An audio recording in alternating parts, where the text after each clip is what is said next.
Hi everyone, welcome back to my channel. ये second video है medieval history की। इसमें हम टर्क अटैक के बारे में बात करने वाले हैं, मोहम्मद गजनी और मोहम्मद घौरी, इसकी बात करेंगे हम।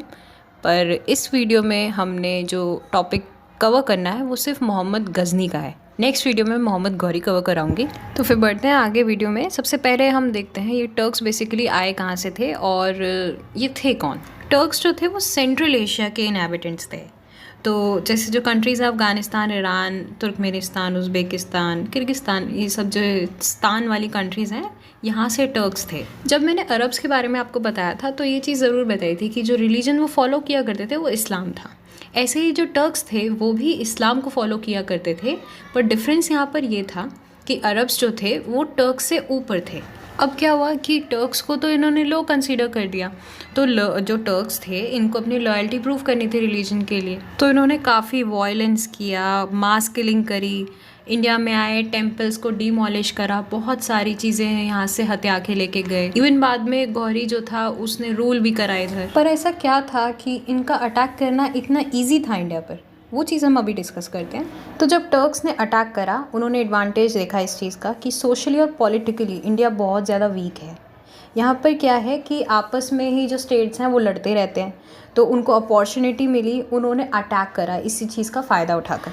हम इतना सोशली और पॉलिटिकली उस टाइम पर वीक क्यों थे उसके बारे में हम बात करते हैं, क्या कंडीशंस रही थी उस टाइम पर। तो सबसे पहले हम पॉलिटिकल कंडीशंस की बात करते हैं।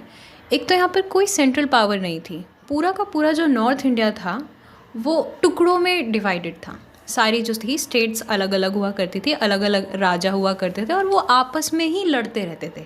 तो इसीलिए हम बहुत ही ज़्यादा वीक थे उस टाइम पे। अगर जैसे बोलते हैं ना कि एकता में बल है, ओब्वियसली ये बात है। अगर हम आपस में ही लड़ते रहेंगे तो कोई भी उस चीज़ का एडवांटेज उठाकर हम पे वार कर सकता है। तो इसी चीज़ का फ़ायदा उठाया उन्होंने और हम पर अटैक करा। सोशल कंडीशन की अगर हम बात करें तो सोसाइटी जो थी काफ़ी सारे वर्ण और कास्ट में डिवाइडेड थी, ठीक है। अनटचेबिलिटी थी उस टाइम पर। और ये सब चीज़ें हमें कहाँ से पता लगी? अल बरूनी की एक बुक थी, किताब उल हिंद, जहाँ पर ये सब चीज़ें लिखी गई हैं। और जो अटैक था मोहम्मद घौरी और मोहम्मद गजनी का, वो भी इस बुक में लिखा गया है। तो जैसे मैंने आपको बताया था कि ये पंजाब से आए थे, अटैक जो करा गया था इनके थ्रू वो पंजाब से हुआ था। गजनी जो था वो यहाँ पर क्या करने आया था? वो सिर्फ लूटिंग के लिए आया था, बट जो घौरी था उसको यहाँ पर लूट भी करना था और रूल भी करना था। अब यहाँ पे थर्ड पॉइंट ये है कि अल बरूनी जो एक राइटर था, अभी मैंने आपको बताया किताब उल हिंद जो थी वो इसके द्वारा लिखी गई थी। ये जो अल बरूनी है वो मोहम्मद गजनी के साथ इंडिया में एंटर करता है। अब ये जो इसने बुक लिखी है स्पेसिफिकली इंडिया के बारे में ही लिखी थी कि अटैक कैसे हुआ था इंडिया पर, जो मोहम्मद गजनी ने और घौरी ने करा था। बाकी जो भी चीज़ें उसने यहाँ पर इंडिया में देखी कि यहाँ पर अनटचेबिलिटी है और कास्ट सिस्टम बहुत ज़्यादा है, यहाँ पर लोग इक्वालिटी में बिलीव नहीं करते हैं, एक दूसरे को नीचे ऊपर ये सब दिखाते हैं, तो ये सब चीज़ें भी उसने उस बुक में लिखी थी। अब कुछ एक दो सोर्सेज और थे, जैसे फिरदौसी जो था वो एक पोएट था, उसने शाहनामा लिखी थी, और उत्वी जो था उसने तारीख ई यामिनी, किताब उल यामिनी, ये दो बुक्स लिखी थी। तो ये जो सोर्सेज हैं ये बताते हैं कि इंडिया की कंडीशन कैसी थी और जो अटैक हुआ था इंडिया पे वो कैसे हुआ था। तो अब हम बात करते हैं महमूद गजनी के बारे में। ये सबसे पहला था जिसने अटैक करा था इंडिया पर, महमूद गजनी मतलब जो था। तो 998 में जब इसकी एज 27 थी जब इसने अटैक करा था इंडिया पर। ये सुबुक्तगिन का बेटा था। अभी मैं इसकी थोड़ी सी हिस्ट्री आपको बताऊंगी, सुबुक्तगिन और अल्तगिन, इसके बारे में बताती हूँ अभी आपको। तो अटैक ऑलरेडी मैंने आपको बता दिया कि पंजाब से इन्होंने अटैक करा था और 17 बार इन्होंने अटैक करा था इंडिया पर। थोड़ी सी गजनी की हिस्ट्री के बारे में बात करते हैं। जो ये अहमद था, गजनी अहमद, वो मेन लीडर था गजनी का। फिर उसके बाद जो रूल करता है वो अल्तगिन होता है, फिर उसके बाद रूल करने वाला सुबुक्तगिन होता है, उसका बेटा जो है वो है महमूद गजनी। अब इन 17 अटैक्स में से कुछ 2-3 अटैक्स जो हैं वो काफ़ी ज़्यादा फेमस थे जो कि महमूद गजनी ने करे थे।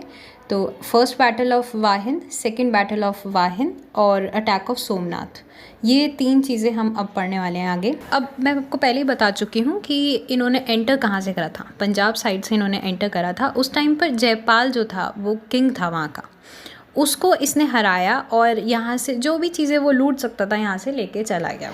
तो ये फर्स्ट बैटल ऑफ वाहिंद जो था 1001 में हुआ, जो किस किस के बीच में हुआ?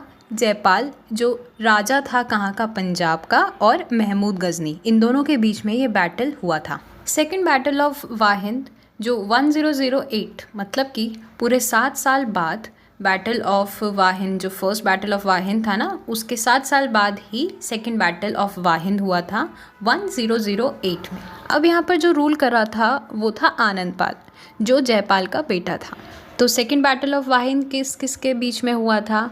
जयपाल का बेटा आनंद पाल और महमूद गजनी के बीच में। इस टाइम भी उसका कोई इरादा नहीं था कि वो इस टेरिटरी पे रूल करे, तब भी इसने क्या करा? लूट करा और निकल लिया। अब हम बात करते हैं अटैक ऑफ सोमनाथ के बारे में। तो जो सोमनाथ था उस टाइम पे काफ़ी ज़्यादा प्रोस्पेरस था, वेल्दी था। तो जब पता लगा गजनी को, तो उसने क्या सोचा कि यहाँ पर भी मैं अटैक करता हूँ, यहाँ से जो भी चीज़ें मैं लूट सकता हूँ लूट के ले जाता हूँ। तो यहाँ से अराउंड उसने 2 करोड़ रुपए कैश में वो यहाँ से लेकर गया सोमनाथ से। प्लस यहाँ के जो आइडल्स थे उनको तोड़कर, मूर्तियाँ जो थी उनको तोड़कर उसने क्या करा? मक्का, मदीना और गजनी भेज दिया, ताकि जो मस्जिदें हैं वहाँ पर वो उनको उन स्टेयर केसेस में फ़िक्स करवा सके। मतलब थोड़ा ये डिसरिस्पेक्ट करने के लिए उसने ये सब चीज़ें करी। महमूद गजनी के बारे में हमें बस इतना ही पढ़ना था। अब मोहम्मद गौरी के बारे में मैं नेक्स्ट वीडियो बनाऊंगी। अभी इस वीडियो में हम थोड़ा यही लिमिटेड रखेंगे, क्योंकि इतना ज़्यादा इंपॉर्टेंट नहीं है इस चीज़ में, और डिस्कस करने के लिए भी ज़्यादा चीज़ें नहीं है यहाँ। तो फिर मिलते हैं नेक्स्ट वीडियो में मोहम्मद गौरी के बारे में, जब हम बात करेंगे। वीडियो अच्छी लगी हो तो लाइक ज़रूर करना, subscribe to my channel. Thank you so much, bye bye and take care.